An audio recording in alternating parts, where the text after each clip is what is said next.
Welcome back to another water cooler. My name's Dave Maloli. I'm the host of the Relentless Dentist podcast. If I'm going to talk a little bit about what drives me, what motivates me, why I'm so passionate about this, it's really dates back about 5 years. I was in startup mode. I was struggling with cash flow, had a newborn in the house, and my wife had a stroke. And it set me into a spiral, a deep, dark pit that it lasted for almost a few years. And then I had a breakthrough.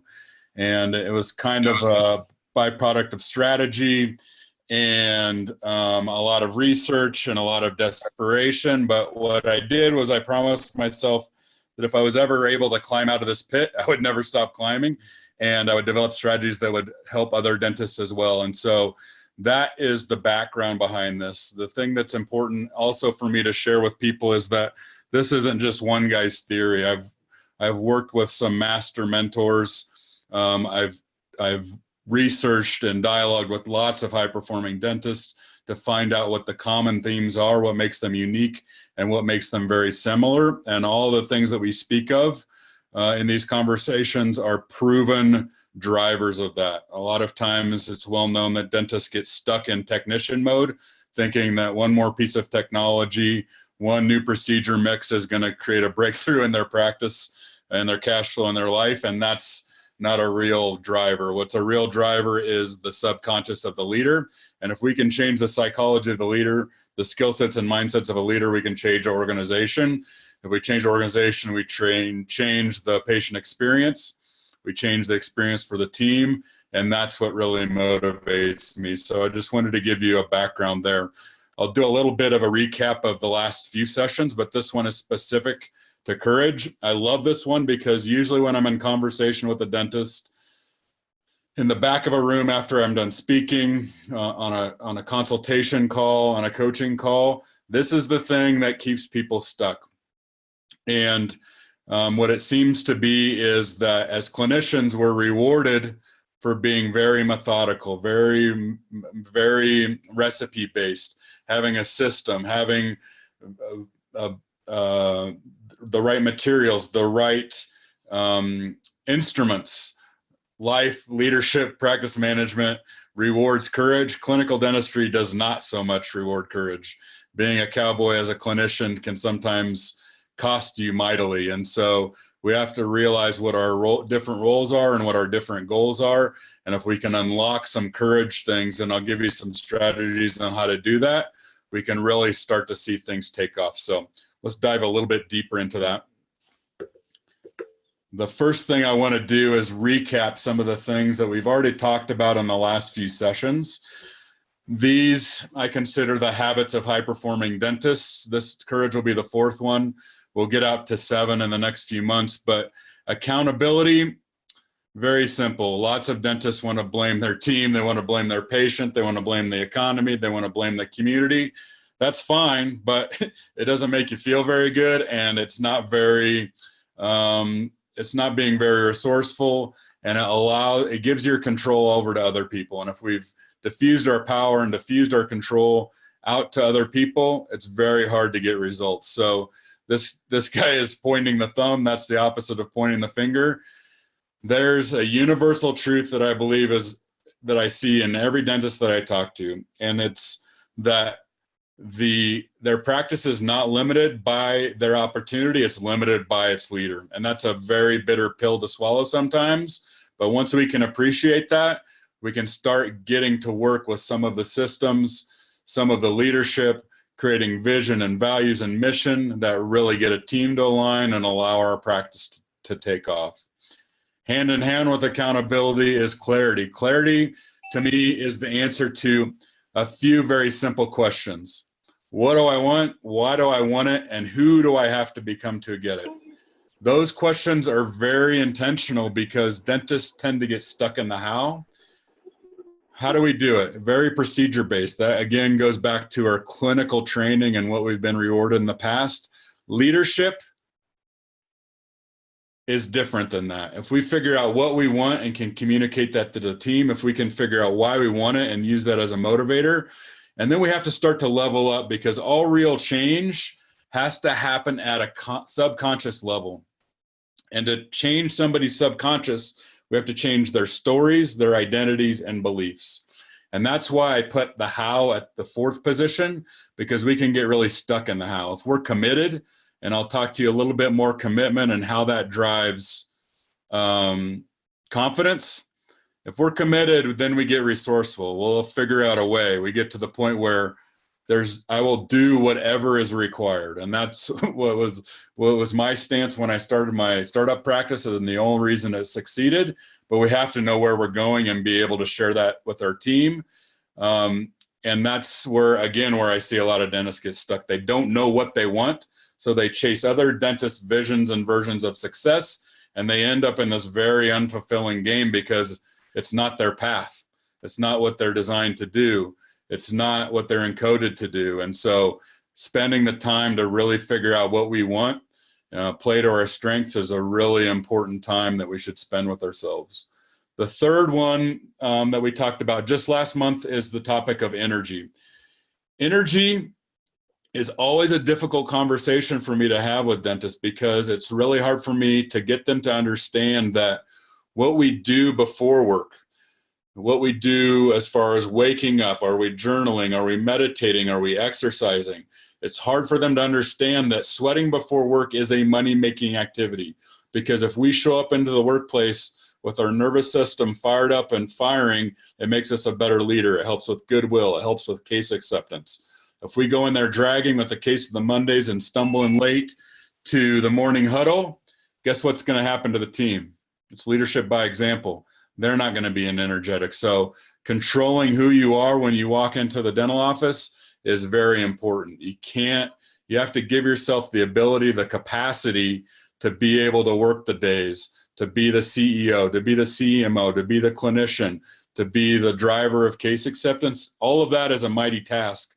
And if you're not taking care of yourself, then you find yourself in the burnout zone or the boredom zone. Both are very dangerous if we're going to try and have our best year every year and get our practice to accelerate.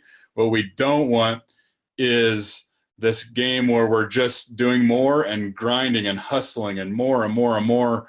We're not designed for that. We need to simplify our lives and figure out what needs to be delegated, what needs to be eliminated, but also expand our capacities by expanding our energy so that we can be more on a continual basis. And there's a science behind that. There's a recording from the last session that dives into how do we really perpetuate and expand our energy sets. But for today's topic is courage. And taking just a step back briefly, we have to know what sort of dentist we want to be. And you can categorize yourself in a second just by looking at this. This is driven by psychology, positive psychology, human nature, human behavior, organizational psychology, all stuff that I spent a lot of time researching. And this is where I see most dentists. So a dentist that would be on a typical meeting is an exhausted dentist. Essentially, an exhausted dentist is chasing purpose, and they're chasing income, and they're chasing more and better and going faster and harder, and they feel really unfulfilled because they're not sprinkling any enjoyment, any pleasure. They're not having fun in the workplace. And so if we can get the purpose and the pleasure aligned, we end up with this kind of boundless energy where we can have more and be more and do more on a continual basis.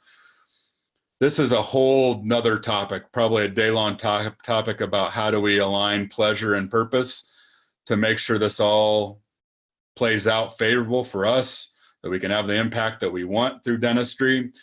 But see where you're at currently on this grid. And if it's not over here in the upper right, we have to change the game, or we end up again in the burnout zone or the boredom zone. Neither one of those is good for our business. Neither one of them is good for our identity. Neither one of them is good for our fulfillment. To go a little bit deeper into this, just so you understand the full picture, is the entitled dentists. They just chase pleasure. I don't know many of these, but I run across them on occasion. These are the dentists that think because they're a dentist, because they have a dental license, that a certain salary, a certain amount of time off it should be, and they're entitled to that sort of stuff. A certain lifestyle they're entitled to because they've jumped through the hoops to become a dentist. The dentists who really win at this game know that the dental license is just the golden ticket. It's the ticket to entry, and what you do with that license, what you do with your practice is really up to you, and there's unlimited opportunity available there. The emotionalist dentists, usually they've bounced around between chasing pleasure and purpose, and they finally end up in this kind of nihilistic behavior where they're like, forget it.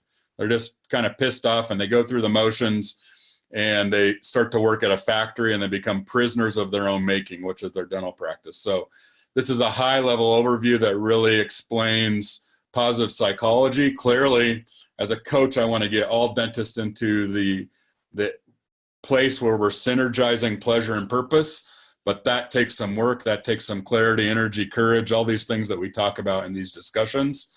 It really goes back to what are we ritualizing and what is becoming habit, because that's going back to how do we change a person? That's what changes the beliefs, the stories, and the identity. So that's a high-level overview, kind of a fire hose approach to human psychology, but that gets at why some dentists can work and work and work, and why they don't have breakthroughs is because their stories, belief, and identity are not allowing them to get to the next level. Sometimes they think they don't deserve it. Sometimes it's because of social norms that they saw growing up, conversations about money around the dinner table. A lot of things can impact that. But if we start looking for limiting beliefs, start removing the limiting beliefs, and start imposing powerful habits behind these 7 habits of high-performing dentists, then the breakthroughs really start to happen. And again, that's leveraging Mother Nature and not working against it, which can kind of be a byproduct of the grit, hustle, grind mode that I see a lot of folks in. So I mentioned that this isn't just my theory. I spend a lot of time talking to dentists, asking them difficult questions. Some of that's through the Relentless Dentist podcast. Some of that is in this book, Titans of Dentistry, that Dr. Justin Short and I released last October, I think. But the differentiator that I see again and again and again, dentists that have incredible practice and incredible lives, is that they're willing to enter places, do things that they're not fully equipped for. That takes courage. That's stepping outside the comfort zone. Sometimes that's a leadership conversation. Sometimes that's a collision with a team member. Sometimes that's an acquisition of a new practice. Sometimes that's an expansion. Sometimes that's a development of a new skill set or a procedure mix. But the dentists who are stuck aren't willing to go there into that courageous place a lot of times, and they're needing one more piece of data, one more weekend CE, and therefore it really slows down their progress or it halts it altogether. And I see this again and again. So to reiterate, the thing that I see that defines dentists who are kind of seem like to be on a rocket ship is that they're willing to enter places that they're not fully equipped or ready for. And they have that, I'll do what's ever required and I'll figure it out as I go along. And that, again, kind of defies some of the training that we've had as dentists. So we have to make peace with that. The other people that I've studied are the world's leading expert, or I worked with as mentors, is the world's leading expert on high performance and the world's leading expert on leadership. This is Brendon Burchard. If you're a Fortune 50 exec, if you're an Emmy Award winner, a Grammy winner, if your first name is Oprah or Usher, this is the guy you work with, and he's taught me a lot. This is his take on courage. He says, courage is the ability to have faith, persistence, and strength in the face of fear, pain, and stress. Have faith today. Keep persisting towards your dreams because we need you. The world needs more people with a courageous heart.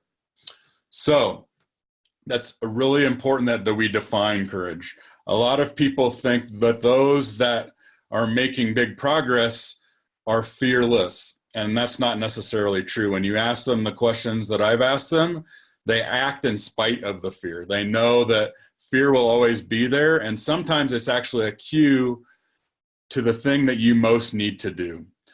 There's a quote that I had at the bottom of my Dental Town signature that was by Tim Ferriss that said, the thing you most fear is usually the thing that you most need to do. And I've kind of taken that to heart. Meaning, like when I started my podcast, that was the scariest thing I could think of.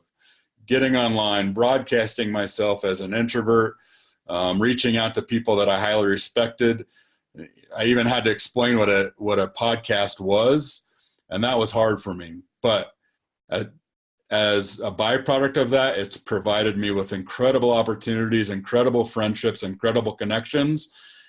If I look back 5 years and think about me not having to do that, I can't even imagine what my life would, how different my life would be. And that's not in a positive direction. So knowing that the fear will always be there and developing a skill set and mindset that allows us to continually push forward despite that fear is very important. And one that I find to be honest, to be quite rare amongst dentists. So this is a way to separate yourself from a pack.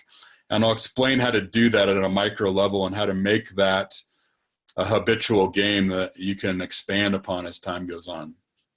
This is the other guy I was talking about. If you've read anything on leadership, the book was either written by or influenced by John C. Maxwell, most likely. He says, your life expands in proportion to your courage. Fear limits the leader. Now, when I'm coaching dentists, this is usually what has them stuck, in that they aren't speaking up for themselves. They're not sharing what they believe the direction of the practice should be. They're trying to start that people make sure everyone's happy on the team. And that is never a winning proposition, because if you're trying to make everyone happy, you're usually catering to your bottom performers on the team. And if you listen to Dave Ramsey, he says that donkeys don't like hanging out with thoroughbreds, and thoroughbreds don't like hanging out with donkeys. So what you need to be doing is reinforcing, rewarding, supporting, training your thoroughbreds so that they can help you win. And over time, the culture develops. You hire somebody who is a misfit for your mission and values, and the team will tell you within weeks, like, hey, they're not a fit. I had this happen to me twice in 2018. I was fully invested in the new hire. The team said, this isn't going to work. They don't think like we do. And the culture became an immune system, and it made the separation with the new hire very easy. It just came down to a conversation of, listen, you don't want what we want. We don't want what you got. And we're better off if we part paths early, because this is not a win-win situation. So let's get down into strategy. This is one of the most important things that I've learned in the last 5 years. It's so important that as a father, my son and I have regular conversations about this. And it's a lack of understanding is what kept me stuck. And it keeps a lot of my colleagues stuck. And well, let me just talk you through this. You have to understand, any dentist that comes to me, any dentist that comes to a meeting, any dentist that goes to CE is essentially asking for confidence. It doesn't matter if it's practice management. It doesn't matter if it's clinical. What they are seeking is confidence. But how do we get there? Well, I call this the confidence flywheel, because as I explain it, you'll see how this starts to perpetuate itself and build momentum over time, and confidence becomes easier and easier to bring into your life. So when we're starting with something, we need to know what our objective is. So going back to the part of the original conversation, clarity is answering these questions. What do I want? Why do I want it? And who do I have to become to get it? Once we know that, then it's time to make the next move. So this is phase one, clarity and commitment. A lot of dentists don't know what they want, and sometimes they know what they want, but they're not committed. And so they'll bounce around, they'll dabble in this and that and the other thing, as opposed to going all in and becoming the implant guy, investing in cone beam technology. They just are spending their time looking for a home run when the answer is really in hitting singles, loading the bases, and getting RBIs. So this first phase is where a lot of dentists will get tripped up, and where a lot of them will find a path to misery, because if they don't know what they want, their vision can easily get hijacked by their team, by patients. They're trying to be everything to everyone, which is, again, never a winning game. So phase one is the first kind of part that you need to get through, and you have to define what you want, being crystal clear. And this isn't going to happen in one sitting. It's a process that you can develop over time, days and weeks spent on this. This should just be part of what you're doing, journaling, figuring out, is this what I want? Am I this getting closer or further away from my goals? Then the next step is commitment. Sometimes that's a hire. Sometimes, again, that's a purchase opportunity. Sometimes that's an expansion opportunity. But realize after phase one, phase two is usually kind of a messy place. And dentists hate this because they love precision. They love to be exact. They love to have predictable outcomes. And clinical rewards this, but leadership, entrepreneurship, life, a lot of times rewards this. So clinical dentistry will sometimes punish you taking these courageous steps. I think I misspoke there, but the other things reward this. So we have to realize what hat we have on, and knowing that courage and giving ourselves permission to suck at a new task is integral to us gaining confidence. Go way back to the first time you prepped, say, an occlusal, or the first time you rode a bike, the first time you walked. You weren't good at it. What made you good at it was the repetitions, was the frequency. So this phase two down on the bottom left, the giving yourself permission to suck, knowing that it's going to be rocky at first, but if you stick with it, if you get the reps, if you get the frequency, then comes the confidence. And once you figure out this formula to get confidence, you can speed it up over time, because being a confident leader creates wins in the practice, which gives you immediate feedback, which allows you to take more courageous moves, more bold moves, more calculated risks. Same thing on the clinical side, where, say, you're adding a new procedure. Maybe it's 3D printing. You're not going to be good at it at first. In fact, I just had a client send me a picture of his first design of a digital night guard, and it was a mess, right? But that's just a known. And so dentists hate this, and they'll either get stuck in phase one where they don't know where they want, and they'll start to just be interested and dabble, or phase two where they don't want to stink at the thing, and so therefore they don't have the monthly meeting that they know they should have, and it really slows down the progress. So knowing that this is an inevitable game if we're going to build our confidence and our skill sets and mindsets is very, at least for me, freeing. Once I knew that I'm going to have to step way outside my comfort zone to start implementing things, and on the far side of that is the confidence, it became a lot easier. And again, it just gets more empowering, more fun, more energizing, more predictable as time goes on for me, because I understand this loop, and I'm happy to enter in that and give myself permission to suck, permission to be uncomfortable for an amount of time until I can develop the skill set, get the frequency, and start performing with confidence. I'll pause really quickly on this because I want to make sure this can set a lot of people free if they fully understand it. Is there any questions that anyone has about strategy one before we move on to strategy two?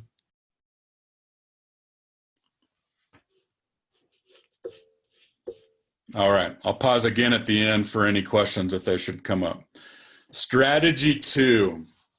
So stay with me here. Think about something that you're currently scared of, something that you know that you should do. It might be a business move. It might be a conversation with one of your team members. It might be a conversation with a patient. It might be a conversation with your spouse. Now, why are you avoiding it? Usually that second question is very difficult to articulate because it becomes this mass of all the things that could happen, right? Conquering our fears becomes a lot easier when you can label them and define them. And what keeps us moving forward is usually three types of fears. Now, these are categories. We can get a little bit more specific, but this will help you along in this journey in defining your fears so that you can get past them and know what the dragging that you're fighting is, what it's named, what it's like, how it behaves, what is the worst case scenario? Is it even that bad? What is the likelihood that it's going to come about? So the first one that people avoid is process pain. Now, process pain is very obvious. Like if I buy the new practice and I create a merger, what are those new team gonna think of me? Is the new patient's gonna accept the way that I treatment plan? All those sorts of things, that's process pain. That's the idea that I want to run the marathon, but I know it's going to take a lot of hours, a lot of sweat, a lot of early mornings, a lot of lost sleep, a lot of training to get to that outcome. So that seems painful. That there's a lot of process pain involved there. I think I'll avoid it. So that's the obvious one, right? The other two are a little less obvious. The second common fear is loss pain. So if I move forward, if I take this bold action, what will I lose? Sometimes the fear is the support of your team. Sometimes the fear, I commonly run across this, as the support of the spouse. In my case, when I moved from North Carolina to Colorado, it was a risky move. I didn't have the support of my father, who was a mentor to me. And that didn't feel good. And so that made me start to I started to have second thoughts about all these things that I'd essentially made a decision on, right? And so what the fear of what will I lose if all of my hopes and all this action comes into fruition is something that needs defined in a lot of cases. The third one is outcome pain, meaning what if I do all this work, everything happens exactly like I planned, and the grass isn't greener? The outcomes aren't what I thought it would be. So you have these three main categories that keep people stuck all of the time: process pain, outcome pain, and loss pain. Now you can get a lot more specific, but understanding what you're really fearing, defining that, as opposed to letting it be this like dark mass that's in your way and keeps you from moving forward. Sometimes that's just sitting down with a pen and paper or a journal and saying, like, what am I really scared of here? And you get it all put out on paper and you're like, really? Like that's not as big as I made it out to be. So naming it, defining it, categorizing it can help you take a next step, because usually, especially in 2019, where things are rapidly moving, safe becomes the new risky.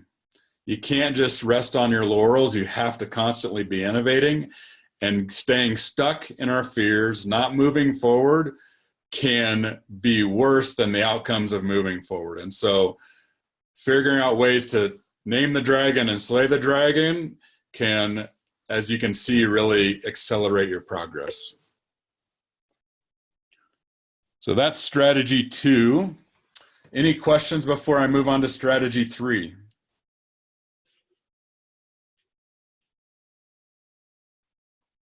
Good. So this one, I named this slide courage presentation, Courage Over Comfort. And I think this is an important discovery for most people, because this can set you free in a lot of ways. Because when we think of courage, we usually think of a bold action. And I was even speaking of a lot of bold actions. But think of courage as an opportunity available in every single decision you make. Is there ever a time in the day where you should praise a team member and you don't do it because it makes you feel awkward and that's just not you? Is there ever a time during a day when you know the patient doesn't want to hear about the crack in number 30, and therefore you kind of gloss around it and you talk about the stress fracture that you'll check on at the next visit? Is there ever a time when you look at an x-ray and you know that you should diagnose treatment, but you're tired, it's the end of the day, again, the patient is arms crossed, they don't want to hear about it, they want a clean bill of health, and you avoid it? What I'm saying is every single decision that you make during the day can be seen as a step forward into courage or back into comfort. Now hear me out, because what's the compound effect if we're constantly taking the courageous move, and what are the payoffs over time? What does that look like over the course of a day, a week, a month, a quarter, a year? Now, conversely, think about what's the compound effect if we're always stepping back into comfort.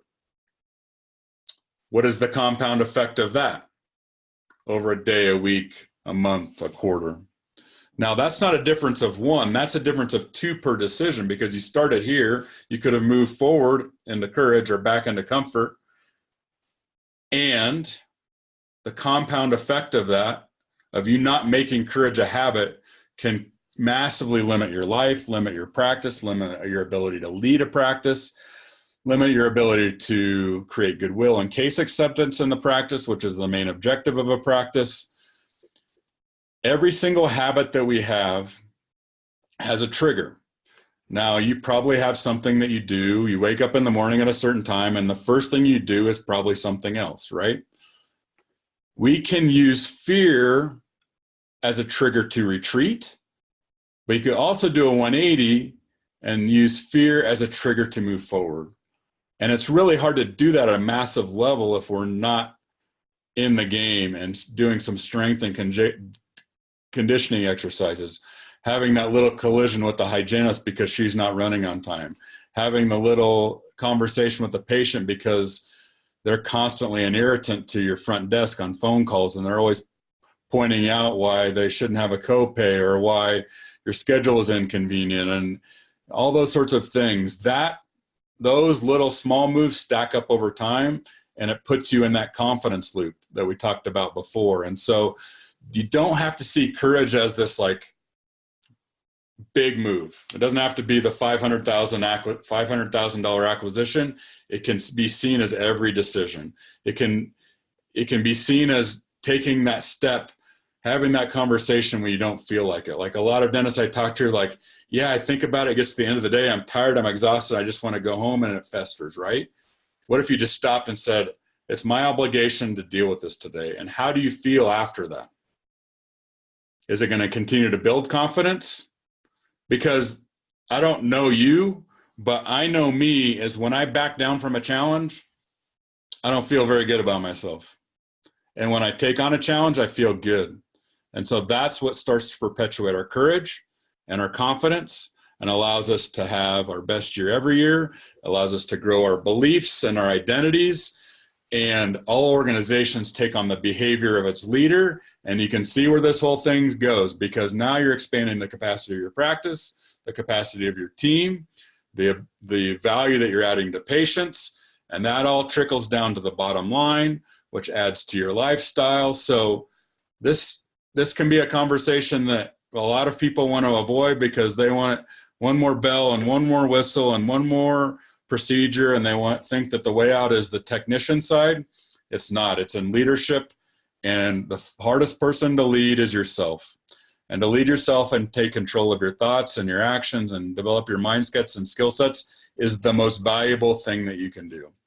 And if you don't have a strategy for it, if you're not stepping out of your comfort zone, if you're not using fear as a trigger to move forward, you're just slowing down the progress that you really want. So I want to share with you a quote from Brene Brown. She is a fantastic author. Authenticity, vulnerability, courage are all things that we hear a lot about. She was the first person that I remember talking about it on a big level, and I'm glad she did, because it's unlocked a lot of things for me. Courage over comfort is actually a motto we have in our practice. And so I'll hear my team sometimes say, like, I didn't want to do it, but I chose courage over comfort. That's, as a leader, that's so fun to see them start to make bold moves, them start to have conversations that they wouldn't normally, and see how that affects their patient care, and moreover, how that starts to affect their life. Again, super, super fulfilling for me. But back to the quote. Integrity is choosing courage over comfort. It's choosing what is right over what is fun, fast, or easy. It's choosing to practice your values rather than simply professing them. So courage is involved in just walking the talk. It's involved in not being a hypocrite. It's involved in keeping promises yourself, which again will build your identity and build your confidence. So again, I think courage becomes this colossal word, and we're like, gosh, that's a big leap that I have to take here. No, it doesn't have to be, because you have hundreds of opportunities during a day to be courageous. And the more you develop that, the better off you and your practice will be. So let me summarize before I take any final questions. And this is something that I see again and again in dentists. When I am speaking to a group of dentists, I usually ask, how many of you would classify yourself as people pleasers? And usually 90+% raise their hand. But the one thing I can say for sure is that people pleasing is going to kill practice growth, right? You have to have the courage to define the mission and defend the mission. Now, it's hard to do because it goes back to the clarity piece that we just talked about, right? It's hard to execute on because we have to be very specific. But let me tell you, team members are wanting this. They may give you resistance initially because everyone hates change.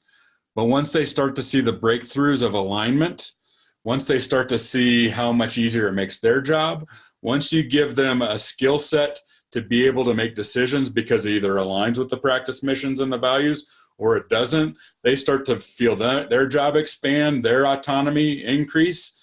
People love that. That's giving them something that's not a paycheck. That's giving them something that they can't get just anywhere. And that increases your culture. That increases your practice's ability to produce and add value. But again, if you're just people pleasing, you're usually catering to the bottom third of the practice as far as performance. And what does that do? That irritates your A players and it brings them down. They say C players make A players B players. That is so true. So keep in mind that, as Dave Ramsey said, I mentioned before, that thoroughbreds and donkeys don't like to hang out with one another, that you're really encouraging your thoroughbreds. You're trying to get people on the bus. Now, I feel like hiring somebody is a commitment to their success. But if you want their success more than they want their success, that's a losing game too. And so you need to figure out, what is the roadmap? How are we all going to get in the boat and start rowing in the same direction? Giving them a target. Now, I talk to a lot of dentists who get frustrated, and I dig around and I ask some questions, and this is what they're frustrated. And listen to how insane this sounds, but it happens all the time. It happened in my practice for a long time. Dentists are frustrated because team members won't get them what they want, but they don't know what they want. So the team members goes around and does what they think is right, and then they get chastised because the dentist is always in fault-finding mode, right? Because you've never given them the destination. They're playing blindfolded archery. They're trying to hit targets that they can't see. If you give them targets they can see, then they can start to hit them with predictability. Last thing, this is actually a quote from Mark Twain, and it goes back to something I mentioned before. Use fear as a trigger to move forward, not a trigger to retreat. If you're feeling resistance, push into that resistance. Have a breakthrough. That wall is there to keep certain people out. But if you are resourceful and figure out a way to get under, through it, over it, around it, you'll have uncommon success. But it requires what we talked about before, a willingness to step in places that you're not fully prepared for. You can't stay in the how, what's the recipe, what's the rule book, I need the exact formula with a lot of this stuff. You have to move and figure it out, because sometimes you don't know step 8 until you're on step 7. And if you don't engage in the process and be willing to bump into a few walls, you won't have breakthroughs. So if you start doing the things that you fear, the death of fear is certain. And there'll always be another challenge, there'll always be another fear. But if you systemize, if you figure out ways to figure out what your limiting beliefs are, figure out what's keeping you stuck, replace that with powerful skill sets, mindsets, habits, and rituals, you can have your best year every year. And as a coach, that's the outcome I want for all dentists, because it doesn't have to be this hit and miss entrepreneurial game.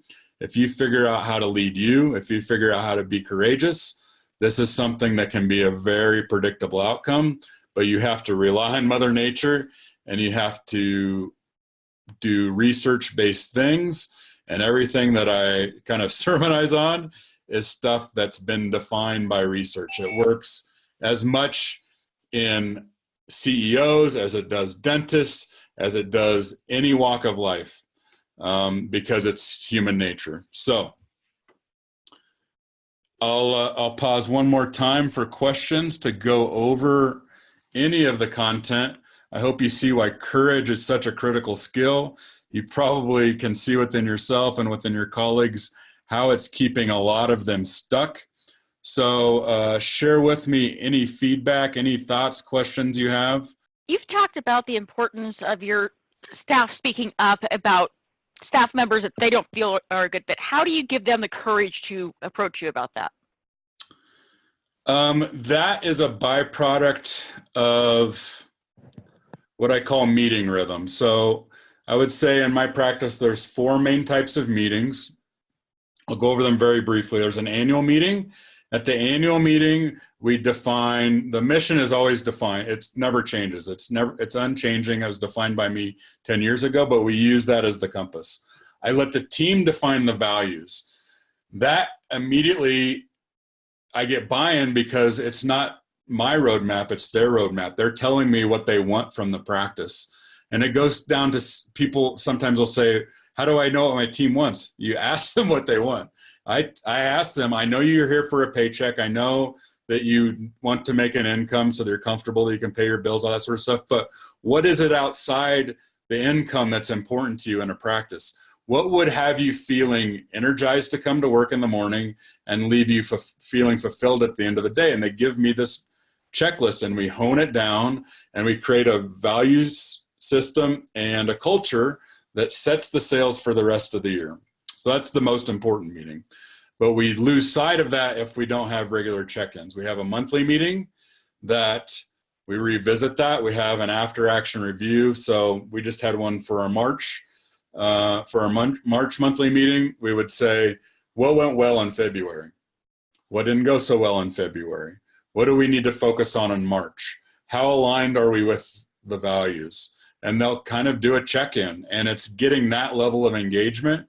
In a meeting, I just consider myself a facilitator, and I want a very horizontal management structure. And once they find out that I mean that I really want them to not be a follower, but a leader, that I give them autonomy and a certain department to run in the practice, you get that investment so they speak up. The other 2 meetings, lots of dentists have huddles. We bring this stuff up in our huddles and we revisit it and celebrate the mission and the values and the culture when we're really executing and exceeding expectations on that. And then the 4th one is what I call 10-10s. 10-10s is simply meaning that every quarter we have a 20-minute meeting, one-on-one with me. They have 10 minutes, I have 10 minutes, and we just go into feedback. And before that, I have them self-evaluate on all the fine points of the values, mission, and culture. And so I'm constantly getting their feedback, and I stopped evaluating. I have them evaluate themselves, because nobody likes that meeting where it feels like judgment day and they're walking in to hear what they're doing good and what they're not doing good. I just ask them, how do they want to challenge themselves? How do they want to grow for the next 90 days? And once they know they have a voice, once they know that they're kind of expected to be a leader, once they know that they're given autonomy, once they know that there's psychological safety, meaning that they can speak up, they can ask their dumb question and it's not chastised, that they can make mistakes of ambition as opposed to mistakes of apathy, that we actually encourage that, because that means that we're pushing the comfort zone. You start to see the best of them, where they're not just coming in as renters, they're punching a time clock to get a paycheck. You start to see that, and I believe that people long for that. They just have never, a lot of times have never seen it, and so you have to give them the structure where they can really spread their wings and know that they have your support, and that there isn't going to be any yelling or eye rolling or comments if they make mistakes. As long as they know what we stand for as a practice and they're doing their best effort, I always support them. They make human mistakes just like I do, but it all goes back to that term, psychological safety. Do they has the organization, the culture given them permission to voice their opinion, good or bad, and create ways to constantly improve their work environment? All I ask from them is, don't bring me problems without a solution. If they can come with a problem and a proposed solution, 2 or 3, we can implement it right away and quickly make change. That's a fun game to be in, and it allows them to be more, lead more, have more of a say, and therefore their investment level in the practice and its outcomes is much more. All right. Well, thank you for your time. As you can tell, this is one of my favorite topics, because I know personally, and I've seen it in other dentists, that once we can figure out this courage piece, life becomes a lot easier. We just have to step into the unknown, step outside of our comfort zone, and figure out how to develop that muscle over time, because it just gets easier and easier. Once we know how this game is played, it's probably, I don't want to say the most important, because all these habits kind of start to synergize. But if I could teach every dentist to understand the game of courage and the massive payoffs for not stepping into the comfort zone, for not getting too comfortable, I think there would be a lot more fulfillment going full circle. It's a key ingredient to us growing our practice, to being a good leader, and aligning that pleasure and purpose so that dentistry is being everything that we can be, allowing us to have the impact that it should have, allow it to be a vehicle for all of our hopes and dreams, and providing for our families and our communities. It's a very important topic that I hear talked about in dentistry almost not at all. So if I can ever be a resource for you, please let me know. Lila, thank you very much. I really appreciate Equa Marketing and them organizing and creating a system for this. Again, it's a very important topic that I think is understated in dentistry, but once dentists embrace that, it's not just the clinical, it's not just running a smart practice and focusing on the numbers, it's really leading themselves. And it can be really simplified into 6 or 7 categories, and having little micro breakthroughs again and again, that it can lead to uncommon results, and ignoring that keeps them stuck or makes things way harder than it needs to be. So again, this was Naren from Equa Marketing's idea to start this, and it's been really fun for me to really define and refine the messaging so that it's ready for groups of people and not just one-on-one coaching that I typically do. I hope you can see the importance of it. If you have any questions, you can reach out to me at dr.dave@relentlessdentist.com. I post a daily 1 minute, what I call Maloli Minute, on Instagram every day. You can check that out. The podcast is on iTunes. And we will be back here again on April 5th. The topic next time will be productivity. Now, let me tell you a little bit about productivity, because typically dentists have a definition for productivity that doesn't necessarily align with my definition. Productivity in dentistry, as you know, is commonly like, how much dentistry did we produce? How much value did we add to patients during the day? So it's usually a dollar figure. Productivity is getting things done, but it's also making sure that we're doing the right things. And I believe, the happiest dentists that I know believe, that the practice is an engine to provide us for a robust life. The impact, the purpose, all these things we talk about, the lifestyle, the vacations, the ability to provide for our kids, all these sorts of things. But the practice should not be the central figure in our life. We just had a conversation with John Wesley and some of his buddies last night about, if our identity becomes so attached to being a dentist and our dental practice, what happens when that goes away? What happens when there's a cash flow issue? What happens when there's a dip in the productivity of the practice? It affects our identity. It doesn't have to be that way. So productivity is also making sure that you're scheduling time for yourself. Maybe it's date night with your spouse. Maybe it's time alone with each one of your kids. These sorts of things need to be scheduled, because we only have one ticket. And a lot of this regret game, when we look at people at the end of their days, is them not staying connected to friends, not staying connected with family. Going back to courage, the number one regret of the dying is that I wish I would have had the courage to live a life true to myself, not the life that others dictated for me. And so if we're not purposeful, if we're not aligning our life and our practice so that it gives us energy, not this tug of war, this work-life balance thing I hear about all the time, then we look back and regret. We look back and wonder why we're not fulfilled, why we're so exhausted. These are the breakthroughs that people can have when they get alignment and understand what really drives human behavior on a personal level and a leadership level. So I just like to put a little asterisk by productivity, because some people think that I'm just going to talk about how to squeeze more procedures into the day. That's part of it, but it's certainly not, it's a fraction of the definition. And we'll dive into that again at a deeper level on April 5th. So Lila, thank you so much for setting this up. We love your feedback. I love feedback, positive or negative. I use it to get better.